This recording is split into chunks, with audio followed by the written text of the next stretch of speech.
धनतेरस को पर्व कार्तिक कृष्ण पक्ष की त्रयोदशी तिथि के दिन मनाई जाती है। साथ ही धनतेरस की रात यमराज के नाम का दिया भी जलाया जाता है। धनतेरस के दिन इस कथा का पाठ करने से व्यक्ति को अकाल मृत्यु से बचने का सुरक्षा कवच का पता चलेगा। आइए कथा को प्रारंभ करते हैं। एक बार यमराज ने अपने दूतों से पूछा कि क्या लोगों के प्राण लेते समय तुम्हें किसी पर दया भी आती है?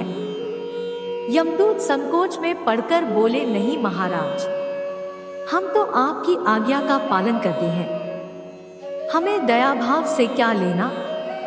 यमराज ने सोचा कि शायद ये संकोच के कारण ऐसा बोल रहे हैं।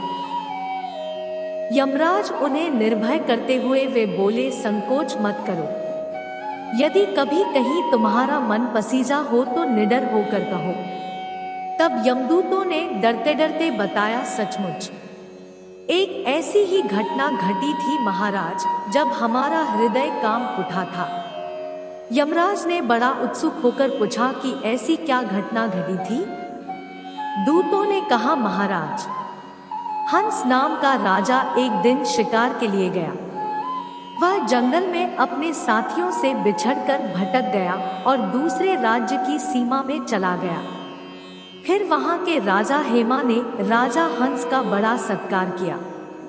ठीक उसी दिन राजा हेमा की पत्नी ने एक पुत्र को जन्म दिया था। ज्योतिषियों ने नक्षत्र गणना करके बताया कि यह बालक विवाह के 4 दिन बाद मर जाएगा। राजा के आदेश से उस बालक को यमुना के तट पर एक गुहा में ब्रह्मचारी के रूप में रखा गया। उस तक स्त्रियों की छाया भी नहीं पहुंचने दी गई। लेकिन विधि का विधान तो अडिग है। समय तेजी से बीतता जा रहा था। संयोग से एक दिन राजा हंस की युवा बेटी यमुना के तट पर निकल गई और उसने उस ब्रह्मचारी बालक से गंधर्व विवाह कर लिया। चौथा दिन आया और राजकुंवर मृत्यु को प्राप्त हुआ। उस नवपरिणीता का करुण विलाप सुनकर हमारा हृदय कांप गया। ऐसी सुंदर जोड़ी हमने कभी नहीं देखी थी। वे कामदेव और रति से भी कम नहीं थे। उस युवक को कालग्रस्त करते समय हमारे भी आंसू नहीं थम पाए थे। यमराज ने द्रवित होकर कहा, क्या किया जाए? विधि के विधान की मर्यादा बनाए रखने के लिए हमें ऐसा अप्रिय कार्य करना पड़ा। तभी एक दूत ने पूछा कि महाराज, क्या अकाल मृत्यु से बचने का कोई उपाय नहीं है? यमराज ने अकाल मृत्यु से बचने का उपाय बताते हुए कहा, धनतेरस के पूजन और दीपदान को विधि पूर्वक करने से अकाल मृत्यु से छुटकारा मिलता है। जिस घर में यह पूजन होता है वहां अकाल मृत्यु का भय भी नहीं फटकता। इसी घटना से धनतेरस के दिन धन्वंतरी पूजन सहित दीपदान की प्रथा का प्रचलन शुरू हुआ।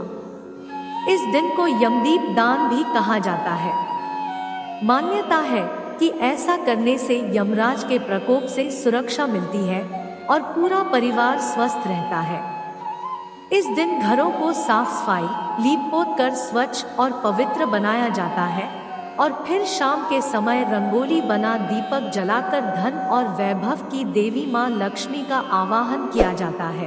कार्तिक कृष्ण त्रयोदशी तिथि के दिन धनतेरस का पर्व मनाया जाता है। इस दिन आरोग्य की प्राप्ति के लिए भगवान धन्वंतरी की पूजा की जाती है। धनतेरस के दिन इसलिए भी महत्वपूर्ण है क्योंकि इस दिन यमराज की पूजा दीपदान करके की जाती है। इस दिन घर के बाहर दक्षिण दिशा में यमराज के नाम का दीप प्रज्वलित किया जाता है। आइए जानते हैं स्कंद पुराण के अनुसार यम दीपदान में किस मंत्र का उच्चारण करना चाहिए और यम के नाम से दीपदान करके व्यक्ति को अकाल मृत्यु का भय नहीं रहता है। आइए जानते हैं धनतेरस पर दीपदान की विधि और मंत्र। धनतेरस पर दीपदान की विधि क्या है? यम दीपदान स्कंद पुराण कार्तिक कृष्ण त्रयोदशी को सायंकाल के समय किसी पात्र में मिट्टी के दीपक रखकर उन्हें तिल के तेल से पूर्ण करें। उनमें नवीन रुई की बत्ती रखें और उनको प्रकाशित करके गंधादि से पूजन करें। फिर दक्षिण दिशा की ओर मुंह करके मृत्युना दंडपाशाभ्या कालेन शाम्या से त्रयोदश्या दीपदानात् सूर्य जब प्रियता मम से दीपों का दान करे तो उससे यमराज प्रसन्न होते हैं। यह त्रयोदशी प्रदोष व्यापिनी शुभ होती है। यदि वह 2 दिन हो या न हो तो दूसरे दिन करे। धनतेरस पर ऐसे करे दीपदान।